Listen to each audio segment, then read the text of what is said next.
Garfield, a rotund and irreverent orange tabby cat, enjoys a life of unmatched indulgence. He lives with his owner, John Arbuckle, Nicholas Holt, in a cozy suburban home. With a daily routine centered around napping, feasting on lasagna, and tormenting his beagle best friend, Odie Harveygian, Garfield thrives in his pampered existence. Despite his lazy demeanor, Garfield hides a deep sense of loyalty to John, who's more than just his owner, he's family. But Garfield's story wasn't always one of comfort. The earliest memory Garfield has is from a dark, stormy night when his father abandoned him in a cold, desolate alley. He was a kitten then, hungry and shivering, with no one to care for him. That night, following the scent of freshly baked pizza, Garfield wandered across the street to a brightly lit Italian restaurant. Inside, John was seated at a small table, dining alone. When the man noticed the tiny kitten staring longingly through the rain-streaked window, his heart melted. John opened the window, brought Garfield inside, and gave him a slice of pizza. What followed was a comical display of Garfield devouring food from every table in the restaurant, much to the patrons' dismay. But when John explained that he wasn't allowed to have pets in his apartment, Garfield's tiny body trembled as tears welled up in his eyes.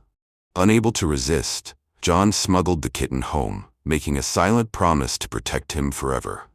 Over time, John moved out of his no-pets-allowed apartment and into a quaint suburban house, even adopting Odie to keep Garfield company. Together, the trio formed an unconventional yet heartwarming family. Garfield, of course, wasted no time establishing himself as the household boss. He trained John to become the perfect pet owner, hated Mondays with a passion, avoided baths like the plague, and despised spiders with every fiber of his being. Despite his grumpiness, he took care of John, ensuring he went to bed each night with a sleeping mask and noise-canceling headphones. Life was predictable and perfect, until one fateful night when everything changed. As Garfield sneaked into the kitchen for his usual midnight snack, two shadowy figures emerged from the darkness. Before Garfield could react, he and Odie were ambushed and dragged away by Roland, Brett Goldstein, a gruff Sharpie, and Nolan Bowen-Yang, a sharp-tongued whippet. The pair hauled them off to an abandoned mall where they were presented to their captor, Jinx, Hannah Waddingham, a maniacal Persian cat with a bone to pick. Jinx revealed her grudge wasn't against Garfield himself, but his estranged father, Vic, Samuel L. Jackson. A former outlaw, Vic had once betrayed Jinx during a notorious milk heist, leaving her to be captured and imprisoned. After years of plotting revenge, she had finally escaped and tracked Vic down, using Garfield as bait. When Vic arrived, Garfield froze. He hadn't seen his father since the night he was abandoned. Now, here he was, bold and charismatic, with the air of a rogue adventurer. But to Garfield, he was just the cat who had left him behind. Jinx demanded that Garfield, Vic, and Odie break into the heavily guarded lactose farms and steal 1,675 quarts of milk, one for each day she spent in prison, or face dire consequences. Garfield protested, but when Jinx's henchmen threatened him and Odie, he reluctantly agreed. Back at home, John woke to find Garfield and Odie missing. Panicked, he searched the neighborhood, but his calls for help were met with indifference. He was on his own. Meanwhile, on a freight train to Lactose Farms, Vic attempted to bond with Garfield, but Garfield was having none of it.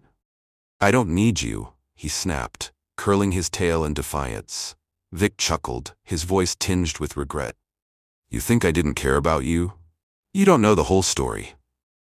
Despite Garfield's cold demeanor, Vic persisted, teaching him survival skills like how to repel spiders with cedar chips. Garfield grudgingly listened, though his resentment simmered beneath the surface. When they reached the farm, they encountered Otto Vingrames, a towering bull with a tragic backstory. Once the farm's beloved mascot, Otto had been cast aside when a corporation took over, separating him from his cow-girlfriend, Ethel, Alicia Grace Terrell. Now, Otto saw Ethel for only 6 seconds a day during the farm's tourist tours. Heartbroken but determined, Otto agreed to help the group infiltrate the farm in exchange for their promise to reunite him with Ethel. Otto, however, had one condition: training. "You're all out of shape," he said, eyeing Garfield's pudgy belly, "except for the dog." With a grueling regimen of dodging laser pointers and outrunning automated feeders, the group began to transform into a makeshift team. Despite their progress, Tensions between Garfield and Vic reached a boiling point. During a heated argument, Vic finally revealed the truth about the night he left Garfield. He had only stepped away to find food, but when he returned, he saw Garfield in the Italian restaurant with John.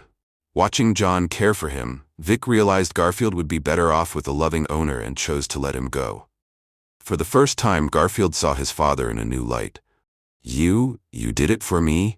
he whispered, his voice cracking. Vic nodded solemnly. "I never stopped watching over you, son." But their reconciliation was short-lived. Jinx, who had no intention of letting go of her grudge, had tipped off the farm's animal control officer, Marge Malone, Strong. Armed with an animal translator, Marge intercepted the group during the heist, capturing Garfield and Odie. At the pound, Garfield and Odie met Vic's old crew: Maurice, Snoop Dogg, Olivia, Janelle James, and Snickers, Angus Cloud. Once Vic's loyal partners, they had distanced themselves after his repeated disappearances, each time to secretly check on Garfield. Skeptical at first, Garfield began to piece together the truth. The tally marks on the tree near John's house weren't random. They were Vic's way of keeping track of Garfield's well-being. John soon arrived to bail Garfield and Odie out, but Garfield couldn't shake his newfound understanding of his father. "He does love me," he murmured, staring at the tree. Determined to save Vic, Garfield rallied Odie and Otto for one last mission. Jinx had captured Vic and planned to throw him off a moving train into a rocky canyon below. With Otto's help, Garfield and Odie leapt onto the train, confronting Jinx and her henchmen. Roland and Nolan, moved by Vic's love for Garfield, turned against Jinx. Enraged, she pushed them all off the train. In a daring rescue, Roland used his skin folds as a parachute, saving the group from certain death.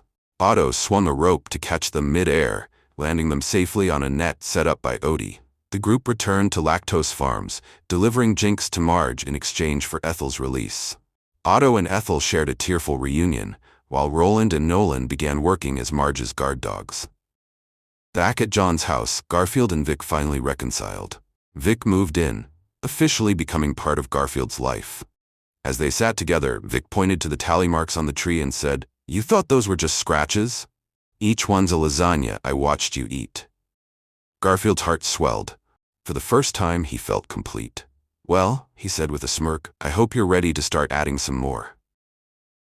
Life returned to normal, or as normal as it could be in a house with Garfield. Mondays were still dreadful, spiders still terrifying, and lasagna still king.